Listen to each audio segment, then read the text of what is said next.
Mtazamaji, hebu tuelekee katika mahakama ya Milimani hapa jijini Nairobi, ambapo kesi ya Albert Ojwang inaendelea. Tuweze kujua kipi ambacho kinaendelea kwenye mahakama hiyo.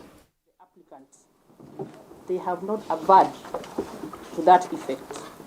There is nowhere the applicant is saying the respondent is a flight risk or is likely to escape. And number one reason why the respondent is not a flight risk, why he is not likely to escape, and why they did not put that in their supporting affidavit is because the respondent is a serving police officer, Your Honor. He cannot escape and leave his job. That is what he does for a living. That is what sustains him and his family. There are averments to the effect that the respondent might interfere with witnesses. Your Honor, paragraph 3 of the supporting affidavit of the applicant. The applicant says they have already interrogated some witnesses. So when at paragraph 30 they say they will already interfere with witnesses, we are wondering if who are these witnesses that are yet to be interrogated? Because at one point they will interfere with the witnesses, at another point we have interrogated the witnesses. So where is the truth? If anything, Your Honor, this is a police corporal. Constable, apologies, Your Honor, is a police constable. It cannot be true when the applicant says he is a police officer. That is paragraph 32 of the supporting affidavit. It cannot be said that the police officer wields police powers. A police constable, Your Honor, is not capable of wielding any police powers in the context of these investigations.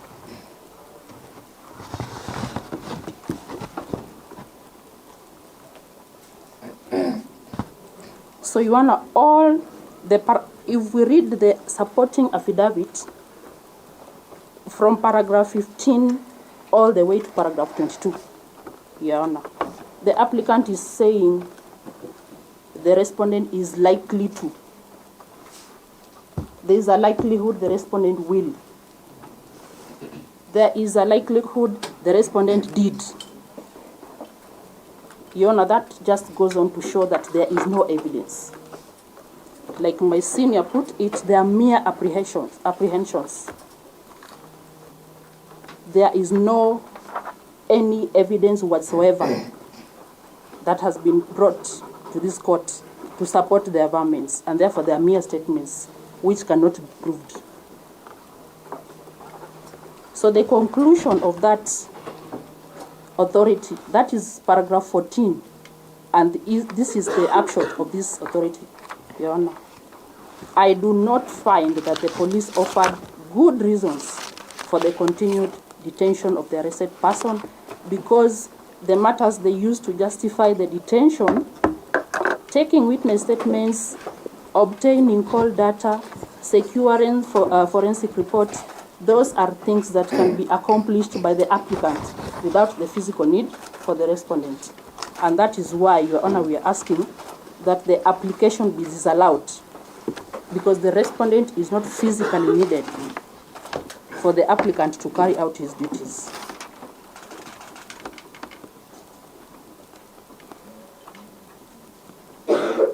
Now, Your Honor, there is a test that was established in the celebrated case of Oscar Sudi that my senior briefly touched on.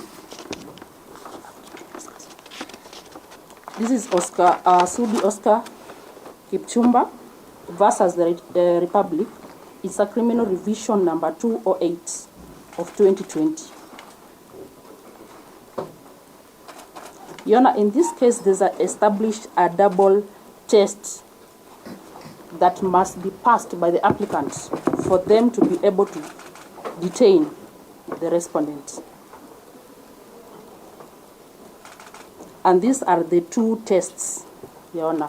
Number one is that there must exist exceptional circumstances. Exceptional circumstances for the applicant to want to detain the respondents. Your Honor, you have been told there are other people that are yet to be arrested. There is suspicion that other people were involved. From the deponent's own affirmance, when he was here, he said some of the people are policemen and some are not policemen. If there are people who were involved together with the respondent, Your Honor, and they are not here, we do not know the extent of their involvement in this matter. So why would it be that the detention of the respondent is exceptional? Our submission on that, Your Honor, is that it is not an exceptional circumstance to want to detain the respondent. Number two, Your Honor, the second limb of the double test is the need for the applicant to use the least restrictive means. Least restrictive means. Your Honor, detention of the respondents cannot be said to be the least restrictive means for the applicant to be able to conclude their investigations. These courts can release the respondents on reasonable cash or bond terms and impose conditions that will enable him to attend the court. These courts can impose a condition that the respondent should not leave the court's jurisdiction, that the respondent will be able to respond to the IO or any investigator whenever he is called upon. It cannot be said that the only way for the investigations to be carried out is detention of the respondents. Your Honor, those are my brief submissions on the matter, and for that reason, we pray that the application be disallowed, the application by the applicant be disallowed, and the respondent be released on reasonable bond terms or cash bail terms. Thank you, Your Honor. One word before, because we will not have time to do any submission. I apologize. My client tells me he had told me to pass his sincere condolences to the family of the loss of the deceased.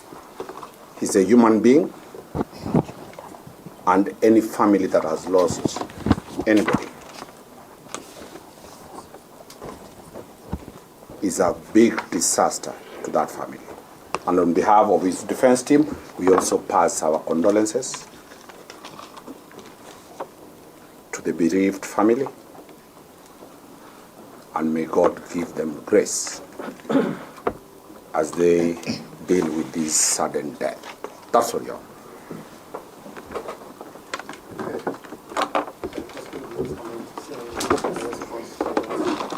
Yes, may it please Your Honor, my name is Opundo. Your Honor, so we are both the applicant and the respondent at the same time, so I'll take it globally in my response. Yes. Yes. For the state. Yes. I'm a prosecutor. Your Honor, we humbly submit that the evidence which has been tabled before you in the form of the affidavit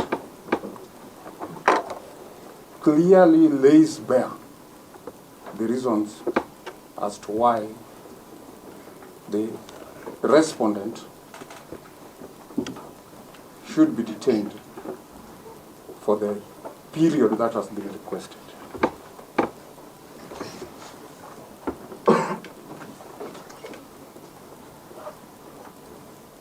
The circumstances leading to the investigation by IPOA is not in dispute. And this has been categorically stated in the affidavit. There is no dispute that life was lost. There is no dispute that the deceased died in a police cell at Central Police Station, to be specific. And this was confirmed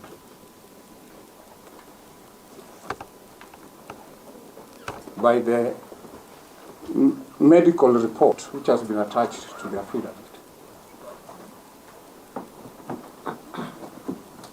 And the OB extracts which have been attached.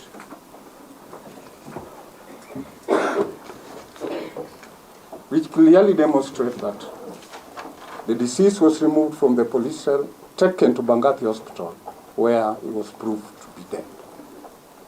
There is no intervening incident.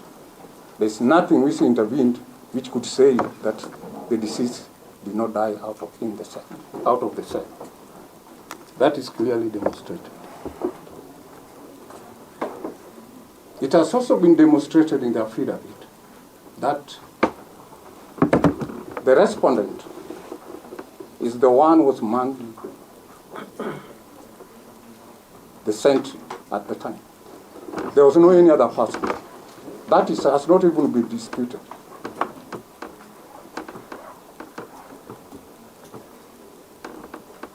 And the key reasons, which are the key grounds why this application has been made, is that there is fear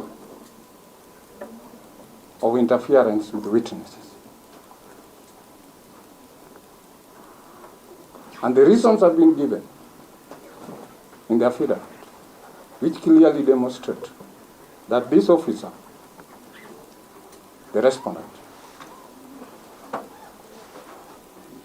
is likely to interfere with witnesses whose statements are necessary and who are police officers.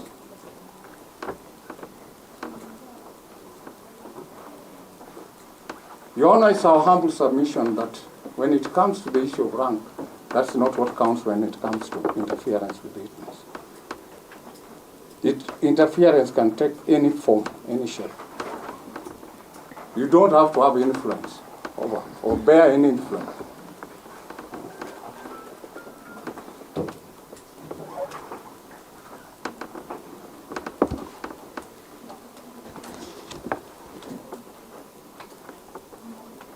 Your Honor, it has also been submitted before you. It has also been laid bare in the affidavit that the nature of investigations are complex.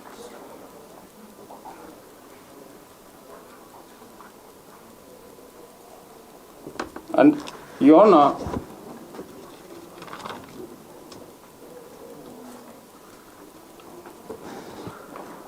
this court, and it has been decided in several cases, when the courts can consider granting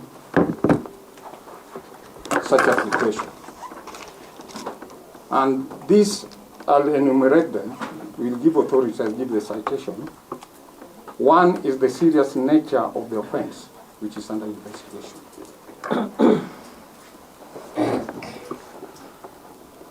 The second ground is early and sensitive stage of investigations.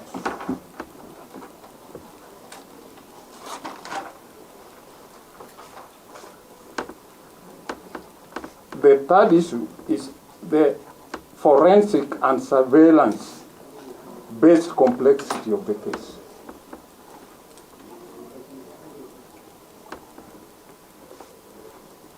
And finally, risk of interference with ongoing inquiries.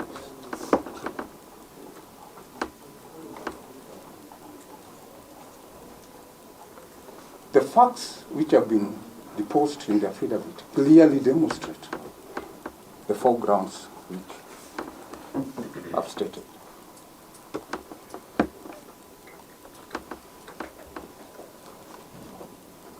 Your Honor, it has been submitted that the arrest of the respondent was a knee-jerk reaction. We submit it was not. It has been established as to when investigation in this matter began by IPOA. It did not begin yesterday. It did not begin with the arrest of the respondent.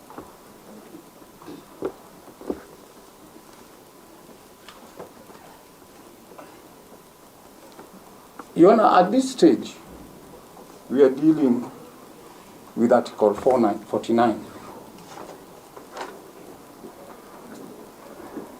of the Constitution and not Article 50. What Article 49 expects of the applicant in such a case is just to lay bare before the court the justification for continued detention of a suspect.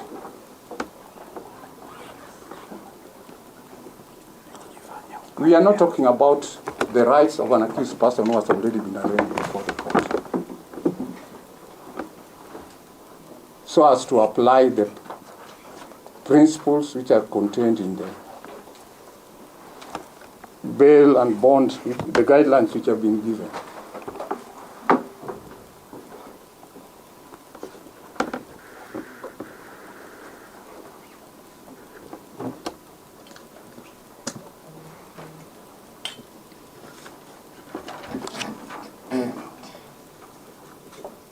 Your Honor, there are compelling reasons to have the respondent detained to avoid interference with the investigation. Indeed, it is demonstrated in the affidavit that there was an attempt from the beginning, when it was realized that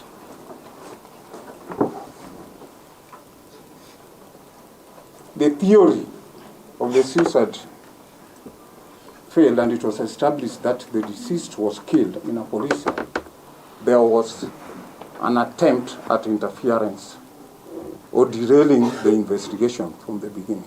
And this has been demonstrated with attempts to destroy the data in the CCTVs. That is demonstrated, and it's not in dispute.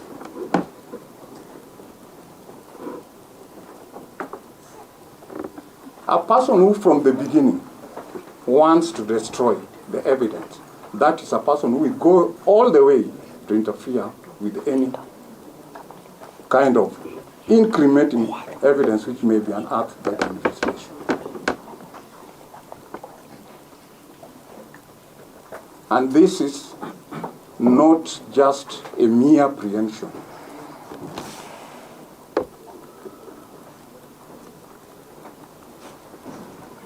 There is all the likelihood.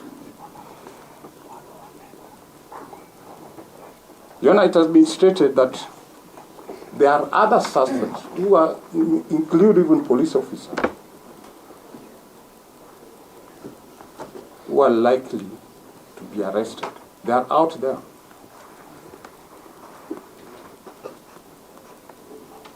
There are people who are known to the respondent. It has been decided in the case which we will cite that where a suspect is likely to be out and communicate with witnesses and even other suspects who are still on the run, he should be denied, he should be detained when investigations are ongoing.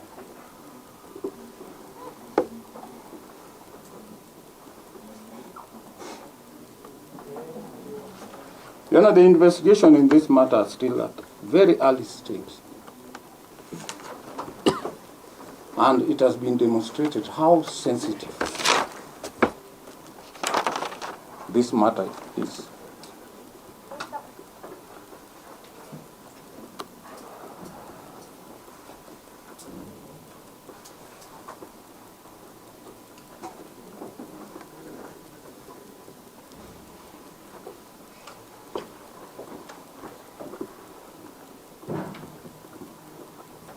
Your Honor, we submit that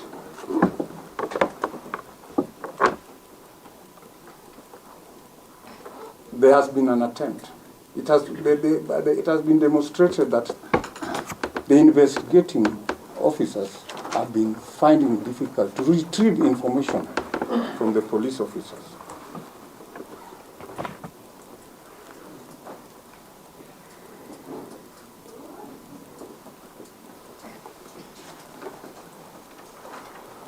Requiring more reason why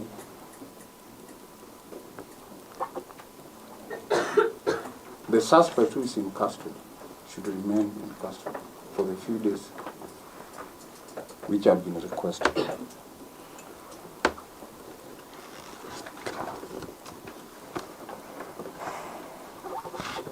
Your Honor, I want to respond to the authority which you were given. This is miscellaneous criminal application number 26 of 2018. This one now, Betty Gemtai, the mayor applicant, versus public. At the onset, Your Honor, I wish to submit that this was an application dealing with the extension of time after an applicant has been detained. It does not apply to this instant case.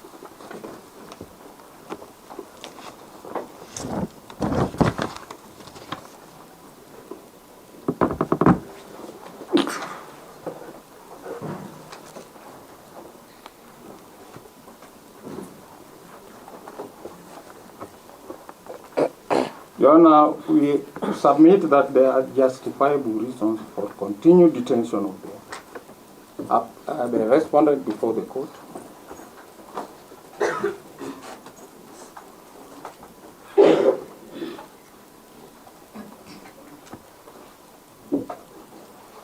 Article 24 of the Constitution allows for limitation of freedom.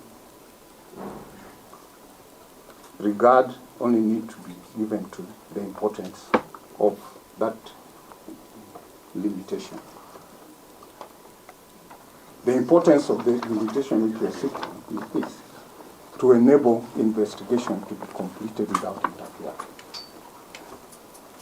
It will be total injustice, travesty to justice, if investigation were interfered with.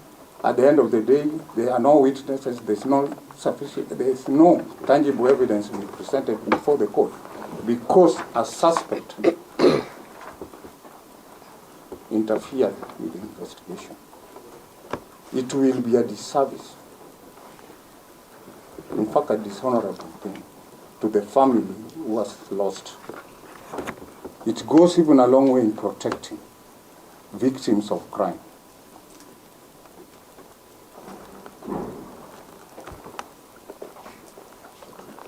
Which this court has a duty to do.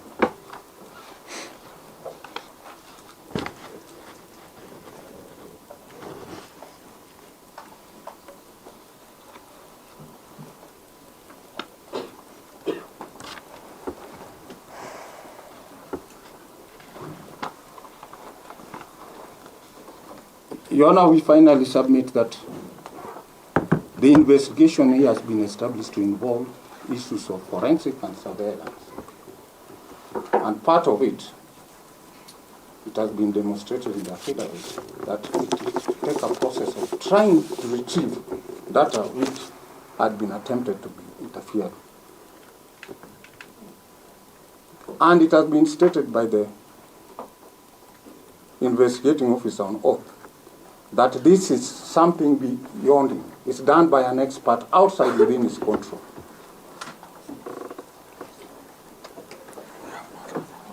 He may not have control over that. And the days which have been sought, Your Honor, are reasonable in the circumstances. We are not saying that the applicant, the respondent will not be given a fair hearing. Once the investigation has completed its charge, will have his fair hearing first, have his day in court with all the rights of an accused person. We are just protecting the evidence to be tendered. On the authority which you have given on the issue of calculation of days, we submit that there is no mischief in the application which you have been made. In any case, that does not go to the root of the application, even if we were to apply the rule of computation of days.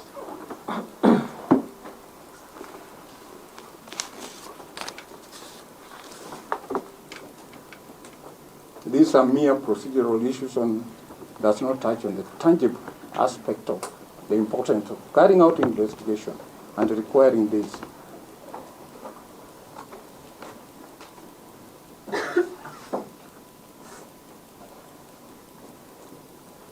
"21 working days requested is not a mystery. It's an estimation in the sight of an investigating officer.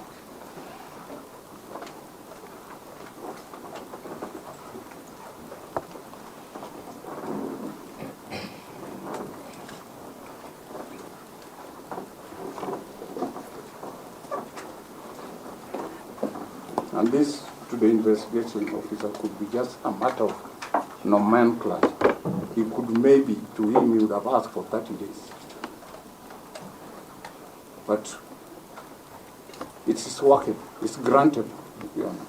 We urge you to allow them.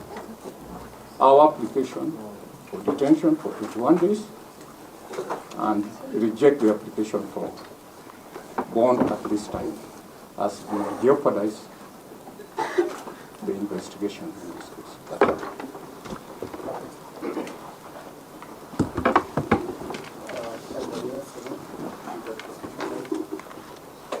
If I may, my name is Kinoti from IPOA.